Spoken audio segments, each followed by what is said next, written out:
అన్నిటికంటే ముఖ్యంగా మా రాధాకి బాగాలేదని చెప్పటం, ముందు మేమందరం వెళ్ళాలనుకోవటం, అయితే ఫోన్లో సంప్రదించాం. మేము ఆయన వాయిస్ విన్నాం. We are very happy.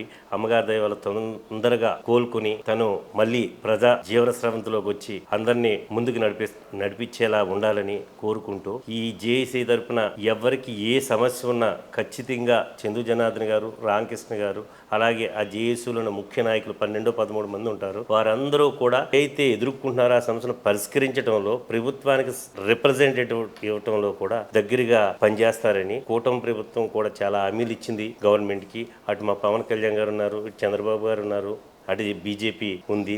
ఈ ముగ్గురు కలిసి ఖచ్చితంగా మెజారిటీ ఉన్నటువంటి కాపులకి వాళ్ళ సమస్యలని త్వరలో పరిష్కరిస్తారని, వాళ్ళ ఆశల్ని నెరవేరుస్తారని కోరుకుంటూ, త్వరలోనే రాజమండ్రిలో ఒక సమావేశం పెట్టాలనే ఉద్దేశంలో ఉన్నాం. దానికి సంబంధించిన త్వరలో మీకు జాయింట్ యాక్షన్ కమిటీ ద్వారా తెలియజేస్తాం. Thank you.